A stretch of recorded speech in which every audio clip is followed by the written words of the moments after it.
Hai, Assalamualaikum. Apa khabar semua? Kembali lagi bersama saya Aa berbagi info dan kisah menarik. Oh, sebelum tu jangan lupa tekan tombol subscribe, tekan loncengnya juga. Okey, video kali ini saya nak ceritakan satu kisah seram yang pernah berlaku di Unit 10. Sebenarnya kawan baik saya pernah belajar dekat sini tau. Zaman U dulu lah. Yelah, kita orang masuk U pun sebelum 2010 sepatutnya lah. Jadi, kisah seram kali ini dia sharekan benda yang pernah berlaku dengan diri dia, dengan kawan-kawan dia masa dia dengan kawan-kawan dia masuk program foundation. Program foundation yang dia ambil pada masa tu ada 3 SEM. Jadi, dah sedia? Jom kita mula. Okey, nama dia adalah Anne dan benda ni berlaku masa dia mula-mula masuk Unit 10. Unit 10 tu dekat Putrajaya campus. Jadi masa dia masuk Unit 10 tu, jadi mula-mula dia masuk Unit 10 tu, dia dengan kawan-kawan dia ni ditempatkan dekat satu apartmen ilmu. Katanya apartmen ni menghadap tasik dengan masjid yang colour biru tu. Datuk apartmen ni ada 6 blok. 2 blok lelaki, 4 blok perempuan. Dah tu dia cakap yang dia masuk program foundation batch yang paling sikit. Sebab katanya batch dia pada masa tu kurang daripada 100 orang. Tak ramai lah kan. Jadi setiap rumah dekat apartmen tu ada 2 bilik. Satu bilik untuk 2 orang. Jadi total satu rumah tu akan ada 4 orang lah kan. So mula-mula masuk tu dia dapat rumah dekat tingkat 2. Tapi katanya bukan dekat tangga pertama belah depan. Dia punya rumah ada dekat tangga kedua belah belakang sana. Jadi satu rumah dia tu, housemate dia semuanya batch dia. So katanya macam tak ada banyak hal sangat lah. Jadi pada masa tu ramai member dia yang satu college, satu department lah kan. Ramai kawan-kawan dia ni berpindah sebab katanya dapat tawaran daripada UiTM. Yelah, kalau dapat tawaran UiTM biasanya orang akan pergi UiTM sebab murah. Lagipun Unit 10 ni kan separuh-separuh kan. Ke swasta rasanya separuh. Lagipun kawan-kawan dia ni dapat kos yang dia orang nak dekat UiTM tu. So ramai antara dia orang ni pindah lah. So nak dijadikan cerita, katanya dia selalu sangat lepak rumah kawan dia.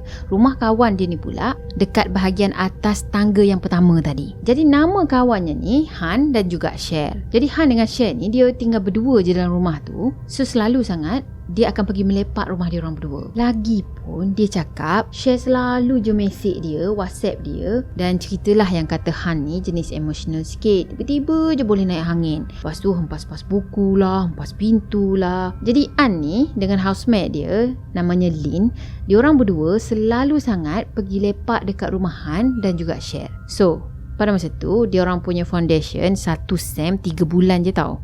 Biasanya satu SEM kan 6 bulan kan. So nak last first SEM tu adalah berlaku pergaduhan sikit antara An dengan salah seorang housemate dia tau. Jadi masa tu dia macam tak nak lah gaduh lagi, tak nak keruhkan keadaan. So dia decide untuk pindah rumah, keluar daripada rumah tu dan pindah masuk ke rumah Han. Yelah, sebab dalam masa yang sama pun sebenarnya Share kan satu rumah dengan Han tadi kan. Share dah pun pindah keluar daripada rumah tu sebab katanya dia diterima masuk ke UiTM. So kat rumah tu sekarang ni tinggal Han seorang-seorang.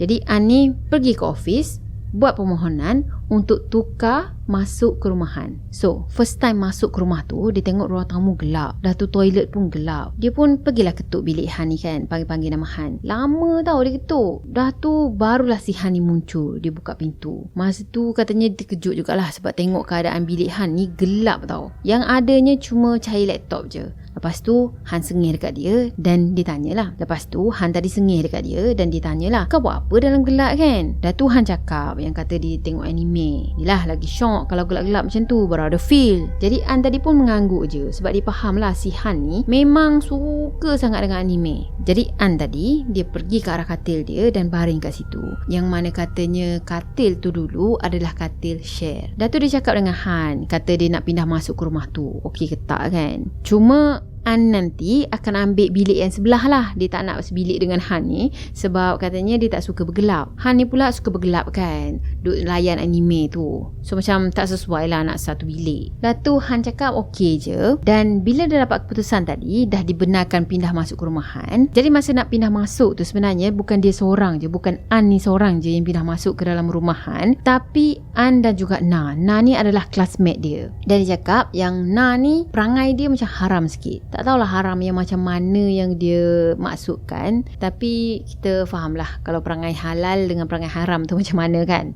Okey, katanya masa tu dia dan juga Na tadi berjaya pindah masuk ke dalam bilik Han. Tapi yang awkwardnya, yang rasa macam janggalnya kat sini, si Han dan juga Na ni tak ngam langsung tau. Tapi boleh pula pihak pengurusan sana letak Han dan juga Na ni dalam satu bilik. So bilik yang satu lagi tu kosong lah kan. Jadi dekat situlah bilik An. Okey, mula-mula dapat kunci tu nak pindah masuk ke dalam rumah tu, An ni cakap yang dia dapat rasa lain macam tau. Dia rasa macam tak sedar hati, rasa seram sejuk je. Seolah-olah macam ada angin yang sambut dia orang datang tau. Yelah, bukannya dia tak biasa pun pergi situ lepak-lepak situ kan. Tak ada pula rasa macam gini. Tapi kali ni lain macam. Rupa-rupanya bukan An je yang rasa, tapi si Na ni pun dia rasa benda yang sama juga. Ada satu hari tu si Han ni cakap dengan An, kata dia nak jadi roommate An. Dia tak nak lah duduk sebilik dengan Na tu sebab katanya perangai Na ni macam, yelah ada krik-krik sikit. An sendiri pun macam akui lah ramai sangat orang yang tak suka dengan Na ni sebab perangai dia. So masa tu An cakap dia macam okey je lah. Dia boleh je nak tukar dengan Han ni. Kira macam Han masuk bilik dia, kan Han tadi dia suka menggelap macam tu kan. Tutup lampu dalam gelap. Jadi si Han ni ambil bilik An dan An pula akan pergi tidur dalam bilik Han dengan Na. So malam pertama lepas dia orang tukar bilik tu, pagi tu An tadi bangun macam biasa nak pergi kelas dan selalunya memang dia akan bangun dulu baru si Na ni bangun. So masa dia bangun tu dia macam mamai lagi kan. Katanya dia terpijak lantai tau, tapi dia rasa sejuk je, rasa macam basah macam tu bantainya, rasa macam basah macam tu lantainya. Bila dia buka mata betul-betul perhatikan apa yang berlaku, ya Allah, rupa-rupanya ada air penuh dalam bilik dia tau. Banjir bilik dia tu. Katanya air banjir tu boleh sampai paras buku lali tau. So dia pun angkutlah barang-barang apa yang ada dekat atas lantai tu dan dia pun kejutkan Na. Dia cakap banjir, tapi Na ni dia cuma macam menggeliat buat tak tahu je dan sambung tidur. Jadi An pada masa tu dia pun pergilah buka pintu kan, sebab dia fikir kalau dalam bilik ni penuh dengan air, of course lah dekat ruang tamu sana dalam satu rumah dia tu akan penuh dengan air kan. Jadi dia pun buka pintu dan dia tengok tak ada pun banjir tau, kering dekat luar sana. So dia pelik, mana datangnya air banyak macam gitu sampai ke banjir bilik dia kan. Rupanya daripada toilet. Ya, toilet dalam rumah tu sebenarnya lagi dekat dengan bilik dia. Bilik yang dia tukar dengan Han tadi kan. Kira macam sebelah-sebelah macam tu je lah. Tapi yang peliknya, air tu boleh pergi mengalir dalam bilik dia je sampai penuh tau. Yelah sampai buku lali, tak kebanyak juga tu. Lepas dah si Na bangun tadi, dia pun tolong-tolong jugalah, mop-mop sikit dan dia orang kemas-kemas. Yelah, katanya sampaikan hari dia orang ni semua tak pergi kelas tau sebab bersihkan rumah yang kena banjir tu. Malam seterusnya tu banjir lagi. Benda yang sama berlaku tau. Katanya benda ni berlaku dalam 2 ke 3 kali. Jadi An tadi pun tanyalah Han ni kan, sebelum-sebelum ni masih dia duduk menetap dekat rumah tu, pernah ke kena banjir dalam bilik ni? Dan Han cakap selama dia duduk dekat situ elok je, tak ada nak kena banjir ke apa. Katanya inilah baru first time kena macam gini. Jadi An sebenarnya dia pelik tau, sebab air banjir tu dia macam bau busuk gila tau. Dia fikir mungkin air ni dah bercampur dengan najis dah. Dan warna air tu keruh sangat macam air longkang. Jadi sebab dah tak tahan dah, sebab asyik banjir je kan. So dia pun report lah dekat pentadbiran sana. Dah check tu dia kata okey. Lepas dah check, dah pergi baiki semua, dah tak ada banjir dah. So masa ni An tadi dia tak rasa apa-apa lagi. Dan lepas peristiwa tu sebenarnya An dan juga Na ni dia orang berdua selalu sangat study dekat ruang tamu sana. Kadang-kadang An seorang-seorang je yang study dekat ruang tamu sana sebab si Na ni cakap ruang tamu tu macam seram. Tapi si An ni dia macam rasa juga, cuma dia buat tak tahu je. Dan ada sekali tu satu malam dia tengah stres-stres, tengah belajar kan, stres, tengah belajar kalkulus katanya, lepas tu belajar fizik lagi, dan tiba-tiba dia dengar bunyi dinding kena tumbuk kuat sangat daripada rumah sebelah. So dia try dengar betul-betul, perhati je betul-betul, memang bunyi tu daripada rumah sebelah. Tapi dia tak fikir benda tu pelik, dia fikir positif, kata mungkin budak rumah sebelah ni stres sangat lah kot, yelah study, lepas tu ada problem ke apa kan dengan boyfriend ke family ke kan, jadi tak tahan sangat ia tumbuk dinding. Tapi dia terfikir kuat jugalah budak perempuan rumah sebelah ni, sampaikan dia dengar bunyi tumbukan tu kuat sangat. Dah tu kan, bunyi tumbukan tu memang akan ada tiap malam. Okey, ada satu hari pada pagi Isnin dia nak pergi kelas tau, dan nak turun tangga tu katanya nak kena lintas lah dekat depan rumah sebelah tu. Jadi masa lintas dekat depan rumah sebelah tu, dia pun palingkan muka tengok ke arah rumah tu tau. Dan dia nampak yang pintu rumah tu terbuka luas. Lepas tu dia tengok macam kipas pun terpasang lagi. Mungkin budak-budak rumah ni nak keringkan baju kot. Dah tu esoknya tu benda yang sama juga dia nampak. Lusa benda yang sama juga dia nampak. Sampailah hari Khamis tau. Katanya pintu tu masih lagi terbuka dan kipas yang terpasang tak tutup-tutup. Pelik lah kan. Jadi dia pun pergilah bagi tahu dekat office sana, dekat Puan Awal katanya. Dia cakap lah yang rumah sebelah rumah dia menetap sekarang ni pintunya terbuka tau. Lepas tu kipasnya pula terpasang tak tutup-tutup daripada hari Isnin sampailah hari Khamis. Jadi Puan Awal tadi pun tanya, awak menetap kat mana? Lepas tu dia cakap kat atas ni je. Dan pada masa tu dia perasan tau, air muka Puan Awal ni macam berkerut-kerut. Macam susah sangat nak baca reaction muka dia tu. Pelik tak pelik, heran tak heran kan. Dah tu Puan Awal cakap macam ni, awak tutupkan pintu tu boleh? Dah tu An tadi pun mengangguk je lah. Yelah nak tolong tutup pintu senang je kan, tarik je. Tapi tiba-tiba je Puan Awal ni cakap macam ni, tak payahlah, biar saya kunci sekarang, nanti macam-macam hal pula. So si An tadi pun mengiyakan je. Lepas tu dia balik rumah dia kan. Jadi masa tu juga sebenarnya Puan Awal tadi pergi kunci siap-siap rumah sebelah tadi. Okey, malam tu An ni dengar bunyi tumbukan yang sama tau dekat dinding tu. Dia pun dah mula rasa tak sedar hati dah. Dan masa ni katanya bulu roma dia habis meremang. Yelah bunyi tumbukan tu kuat sangat. Dia cuma fikir pelik kalau betul ada budak perempuan yang tinggal dekat sebelah rumah dia tu tumbuk dinding dengan kuat-kuat, tak ke sakit gila kan tangan dia, tak pun mungkin berdarah ke apa. Cuma yelah dia buat tak tahu je. So lepas dah habis belajar tu dia terus masuk bilik tidur. Masa dia nak tidur tu dia ada satu tabiat ni tau, dia suka letak air mineral dekat sebelah katil dia. Sebab katanya kalau tengah-tengah malam dia rasa macam sakit tekak macam tu, dia akan terus minum air lah. Jadi keadaan dalam bilik dia, jadi dalam bilik tu sebenarnya ada 2 almari tinggi. So dia pada masa tu tidur menghadap almari Na, dan Na pula tidur menghadap almari An. Dah tu An ni dia selalu sangat sangkut towel dia, tuala mandi dia dekat pintu almari. Pintu almari milik An ni lah. Dan Na pula dia selalu sangkut towel dia dekat belakang pintu. Dah tu tuala mandi dia orang berdua ni sama colour tau, colour pink katanya. So malam tu dia terjaga dalam pukul 3 lebih macam tu sebab nak minum air. Dalam mamai bangun tadi, dia pergi capai air mineral dekat lantai yang dia dah letak siap-siap lah kan. Dah tu dia pun buka lah mata. Masa dia buka mata tu mamai tu, dia ada nampak ada satu kain putih ni tau, tapi look sinar kainnya. Maksudnya dia nampak kain putih tapi dia still lagi nampak almari tau. So masa tu dia nampak kain putih tu ada tersangkut dekat almari. Masa tu si An ni dia pandang lah sekilas dia tau, pandang sekilas daripada atas ke bawah macam tu. Dekat bawahnya dia perasan tak ada kaki, dan kain tu pun separuh je. Katanya dia tak nampak muka makhluk tu dengan jelas, tapi dia nampak dengan jelas rambut makhluk tu mengurai panjang sampai ke hujung bawah kain dia.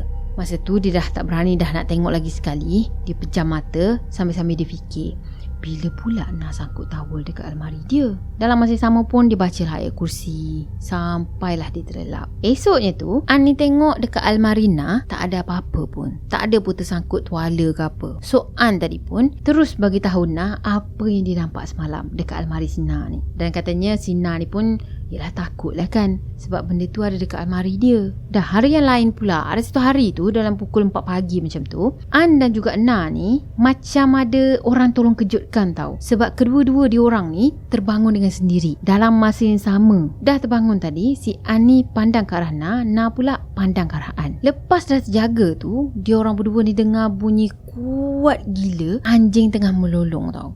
Katanya bukan menyalak tapi melolong. Macam betul-betul dekat luar tingkap dia orang je. Dia orang ada terfikirlah juga nak buka langsir, nak pergi tengok kan. Tapi dia takutlah juga. Tengah-tengah cerita ni tiba-tiba je ada benda putih-putih macam tu lalu ikut pintu. Ingatkan pintu bilik ni terbuka. Sebab saya rakam ni, saya buka lah lampu tapi tutup lah pintu kan. Yelah takutlah anak bangun ke apa kan bunyi pula. Tapi bila saya pandang, rupa-rupanya pintu tertutup tapi dilalui ikut pintu putih-putih macam tu. Abaikan. Okey, sambung. Jadi Sina ni dia cuak gila.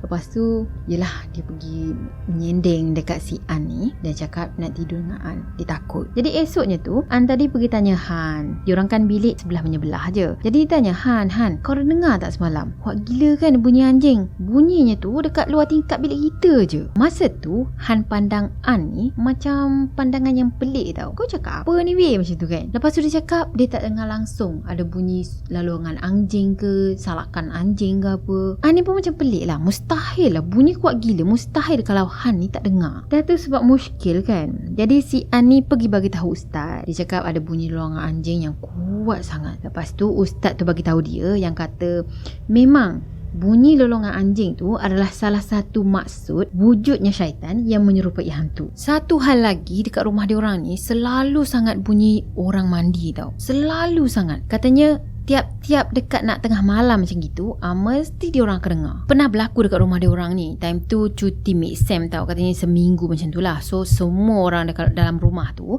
balik ke rumah masing-masing. Jadi sepatutnya toilet dekat rumah dia orang kering lah kan. Tapi bila dia orang dah masuk balik rumah tu, selepas seminggu rumah tu kosong, lantai toilet dia basah tau. Katanya masa tu Sina ni balik awal. Jadi Sina ni cakap dengan An, hari tu bilik air penuh dengan lumut. Shower pun basah macam ada orang guna tau. Dia cakap macam tu. Kebetulan pula pada masa tu An ni balik unit 10 lambat. Sebab katanya rumah dia dekat je. So macam hari Isnin pagi tu baru dia balik. Masa dia balik memang betul toilet penuh dengan lumut. Dekat kepala shower tu pun penuh dengan lumut. Macam dah lama dah orang tak guna. Tapi basah tau. Okay, sebenarnya dia orang ni ada satu kawan perempuan India. Dan kawan perempuan dia ni dia gelarkan sebagai Tia. Jadi Tia memang selalu sangatlah datang ke rumah dia orang untuk ajar dia orang. Ada satu hari tu Tia datang sebab masa tu Ani WhatsApp Tia suruh ajar dia kalkulus. Dah tu Tia tadi pun datanglah ke rumah dia orang untuk study sama-sama lah kan dekat ruang tamu sana. Masa tu tengah dia orang semua diam je buat kerja masing-masing kan. Si Tia dia tanya An, An, toilet kau ada orang mandi ke? Jadi si An ni pun diam. Dia pandang je nak. Dan nak cakap apa? Memang macam tu. You buat tak tahu je. Si An dengan Na ni, dia dah biasa sangat dah. Memang tiap-tiap malam, dah nak sampai midnight je, diorang akan dengar bunyi orang mandi. Bukan bunyi pipe bocor ke apa tahu, tapi bunyi shower. Shower dibuka macam ada orang mandi. Katanya benda ni jadi sampailah diorang nak final exam. Lagi struggle diorang ni study, lagi teruk kena kacau. Ada satu malam tu, An ni study sampai pukul 2 pagi tau. Dekat ruang tamu sana, sorang-sorang pula tu. Dan masa tu dia rasa macam otak dia ni penat gila. Ialah sebab banyak sangat formula yang dia nak kena hafal. Pada masa tu dia perasan tau, dia rasa macam ada orang je yang pandang dia ikut sliding door sana. Cuma dia tak pandang lah ke arah sliding door tu. Dia nampak ikut ekor mata macam tu je. Apa yang dia nampak, benda tu tengah mencangkung dan pandang ke arah dia tau. Cuma dia cakap nasib baiklah pada malam tu dia tutup sliding door dan cuma langsir je yang dia ikat.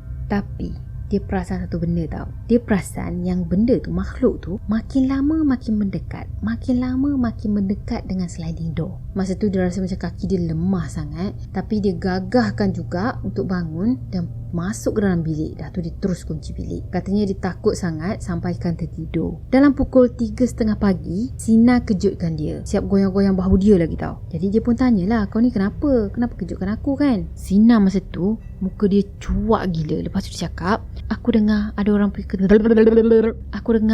ketuk pintu bilik kita. Kuat gila. Banyak kali tau sebut nama kita berdua. Weh, aku takut. Aku nak tidur dengan kau lah. Masa tu si Ani cakap dia rasa macam bengang gila. Sebab pada masa tu dia macam dah tak berapa ngam sangat lah dengan Na ni. Katanya dia pun dah tak berapa suka dah dengan Na ni. Dah tu dia cakap dengan Na, kau ni mamai ni, tak ada apalah, perasaan je. Habis je An cakap macam gitu, tiba-tiba je dia dengar ada orang ketuk pintu bilik dia tau. Kuat gila. Jadi masa ni dia pun pandang ke arah Na. Dan Sina dia dah menyorok dekat belakang An dah. An ni cakap nasib baik jugalah. Dia memang dah siap-siap dah sorokkan Yasin dekat bawah bantal dia. So dia pegang je Yasin tu sambil baring. Katanya alhamdulillah tak ada apa-apa pun yang berlaku sampailah pagi. Time tu sebenarnya study week. Jadi kelas dah tak ada dah. Diorang masing-masing pun study sendiri-sendiri kan. Jadi beberapa hari lepas kejadian, Sina dia dah tak sanggup dah nak duduk dekat rumah tu. Yelah sebab asyik kena kacau je kan dengan benda-benda ni semua. Dengan bunyi temukan kat dinding, bunyi orang mandi, bunyi kutuk pintu lagi. Lepas tu dia cakap yang dia nak tidur rumah lama dia. Rumah lama yang dia orang menetap sebelum dia orang berdua ni pindah ke rumah sekarang ni. Jadi Sina ni ajaklah An sekali kan, jom lah kita pergi tidur sana. So malam first tu, malam mula-mula yang diajak tu, An tadi ikut je lah Na ni pergi tidur kat sana kan. Tapi lama-lama tu katanya dia macam tak selesa lah, sebab tu dah jadi rumah orang. Dia macam lagi suka tidur dekat bilik sendiri macam tu. Lagipun dia cakap dengan Na ni, makin lama dia tinggalkan bilik tu, makin menjadi-jadi pula. Yelah, makinlah benda tu suka kan kalau bilik tu kosong. So dia fikir lebih baik dia tidur dekat dalam bilik tu, dekat rumah sendiri. Cuma masa tu sebab dia nak tidur seorang-seorang, dia teringat pula apa yang dia nampak dekat almari Na tu kan, bayangan putih tadi. So dia pun pergilah ketuk bilik Han. Yelah, dengan harapan Han ni bagilah An tidur dengan dia dalam bilik yang sama kan. Lagipun katil yang satu lagi tu kosong, so ngam sangat lah tu. Jadi masa tu Han pun buka pintu. Bilik Han macam biasalah dalam gelap, macam katanya macam gua tau. Jadi An tadi terus bagi tahu dengan Han, Han, aku nak tidur dengan kau boleh? Nak tidur dekat rumah Lin, so aku seorang-seorang. Han tadi pun mengangguk lah, cakap boleh, masuk je, tapi jangan buka lampu, aku nak tengok anime, katanya macam tu. Ni pun mengiyakan je lah. Yelah, nak tumpang bilik orang kan, kenalah ikut orang. Walaupun katanya seram lah juga, tapi dia pergi baring di dekat katil yang kosong tu sambil borak dengan Han. Kebetulan malam tu Han pun nak tidur awal juga. So masa nak tidur, sama-sama nak tidur tu, dia orang pun macam borak-borak lah sikit kan. Han tanya, kau tinggalkan Na seorang dalam bilik tu? Lepas tu Anin jawab, tak adalah, kita orang tidur rumah Lin semalam. Hari ni pun dia kat sana juga, nak tidur sana. Tapi yelah, aku tak selesa nak tidur rumah orang. Tidur rumah sendiri lagi best kan. Han tadi rasa macam pelik tau. Dia tanya An, semalam korang tidur rumah Lin? Korang berdua tidur rumah Lin? Lepas tu An tadi macam mengiyakan je lah. Iya, kita orang berdua tidur rumah Lin. Kenapa? So Han tu pun buka cerita. Dia cakap semalam pukul berapa macam gitu, aku dengar Na panggil nama kau, suruh kau keluar. Kuat kot dia ketuk pintu bilik dengan panggil-panggil nama kau lagi. Tapi suara dia tu macam garau sikit tau. Masa ni si An ni macam dah berkerut dah. Dia pun dah pandang Han semacam je, kau ni serius lah, kau dengar orang tu panggil nama aku? Dah tu An ni nampak yang Han menganggukkan kepala tau. Jadi sebenarnya Han ingatkan, pada masa tu Han ingatkan Na ni marah dengan An. Sebab itulah dia ketuk-ketuk pintu dengan kuat, lepas tu panggil-panggil nama An. Ketuk-ketuk, An, buka pintu macam tu kan. Dah tu An cakap, semalam aku dengan Na tidur dekat rumah Lin, so sepatutnya tak ada siapa-siapa pun dalam bilik kita orang. Lepas tu dia orang berdua macam diam kan, dah tahu dah apa benda. Dah tu Han sambung cerita. Dia cakap dulu masa mula-mula dia masuk rumah tu, dia dengan Shay nampak ada kain kuning tau yang tersangkut dekat atas sliding door tu. Lepas tu ayah si Shay ni ambil kain tu, lepas tu pergi buang. Dah tu ayah dia cakap, apa benda kain-kain kuning macam ni? Kurafat tau. Tampaklah ayat-ayat Al-Quran ke apa. Sebenarnya bilik yang si Han tidur sekarang ni pun anda dapat rasa macam seram jugalah. Walaupun yelah dia orang tidur berdua kan, sebab dia dapat rasa macam ada benda tau dalam bilik tu. Katanya esoknya tu, sementara ada gap untuk next exam, Han, Lin, Na dan juga An ni duduk ramai-ramai tengok cerita hantu tau. Ya, movie hantu, tapi dia tak ingat lah apa tajuk movie tu. Masa tu diorang semua ni tengok movie dalam bilik Han. Dalam bilik Han tu kan dia selalu bergelap macam tu kan. So macam yelah tengok horror movie dalam gelap lagi, baru ada feel kata orang. Sambil-sambil tu diorang order pizza, order Domino's katanya. Jadi masa dah makan-makan semua, lepas tu si Lin dia bangun tau. Dia bangun untuk pergi basuh tangan. Lepas dah basuh tangan tadi, dia masuk bilik balik. Dan tak lama lepas tu si Han pula nak basuh tangan. Dah tu diorang ni semua dengar si Han menjerit tau. Si Han cakap apa? Weh Lin, kau tak tutup air ke? Lin tadi pun pandang ke arah An dan juga Na. Lepas tu dia cakap slow lah. Dia cakap, aku dah tutup dah air tadi. Masa tu Na pun pergi cek kan. Lepas tu dia tanya soalan yang sama, tak tutup air ke tadi? Macam tu kan. Dah tu Lin cakap lah dia dah tutup dah. Dan semua orang pun macam diam. Okay, sebelum balik sem break tu, An ni dia terjaga dalam pukul 7 macam tu tau. Sebab katanya banyak sangat WhatsApp yang masuk. Lepas tu dia pergi cek lah. Dan rupa-rupanya si Han ni WhatsApp dia tau. Han minta tolong dia pergi tendang pintu bilik dia. Jadi An tadi pun terus tergesa-gesa bangun daripada katil. Yelah sebab dia takut lah juga kalau Han ni pengsan ke apa kan, kena rasuk ke apa apa. Dah tu dia nak pergi tendang pintu bilik Han tu. Tapi dia tengok pintu bilik Han tu tak tertutup pun tau. Jadi dia pun jenguklah kepalanya tu ke dalam bilik Han. Diintai tengok dekat dalam bilik Han kan. Dan masa tu dia tengok Han ni dalam keadaan terbaring, ada dekat atas katil. So dia pun tolak pintu tu slow-slow, buka luas-luas. Dalam masa yang sama, Han tadi pandang muka An dengan air muka yang dalam masa yang sama, An ni nampak air muka Han tu dalam keadaan ketakutan tau. Jadi dia pun tanyalah Han, kau okey tak ni? Asal kau suruh aku tendang pintu kau? Han tadi pun bangun, lepas tu dia duduk atas katil. Lepas tu dia cakap macam ni, aku nak kau tendang pintu tu sebab aku nampak pintu tu berkunci dan aku nampak ada seseorang tau. Dah tu An tadi pun ditarik kerusi dekat meja belajar tu kan ada kerusi kan. Dia tarik kerusi, pergi duduk dekat sebelah katil Han. Yelah duduk rapat-rapat sikit nak bercerita ni. Dah tu An cakap, cuba kau cerita slow-slow. Tak apa, tak payah takut. Dah pagi dah pun. Jadi Han tadi pun mulakan cerita dia. Dia cakap macam ni, aku tak tahulah aku mimpi ke apa, tapi memang aku sedar tau. Yelah kalau aku tak sedar, takkanlah aku WhatsApp kau kan. Jadi masa tu sebenarnya aku tengah tidur tau. Lepas tu aku nampak ada seorang budak perempuan ni berkemban tau, ada duduk dekat pintu tu.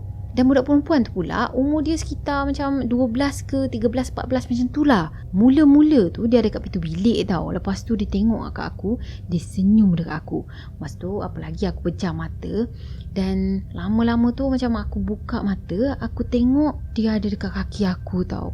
Masih lagi senyum ke arah aku.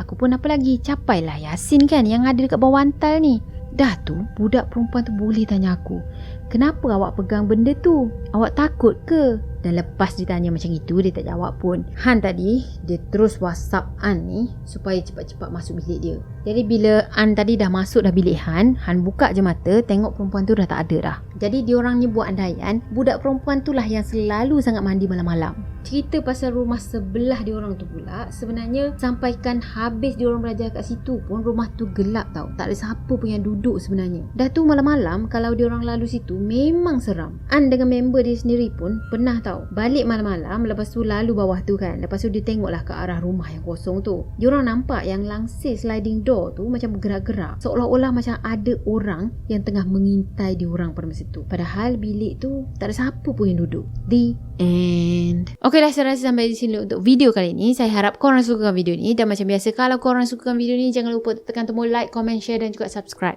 Jumpa lagi next video. Bye-bye. Assalamualaikum warahmatullahi wabarakatuh. Bye.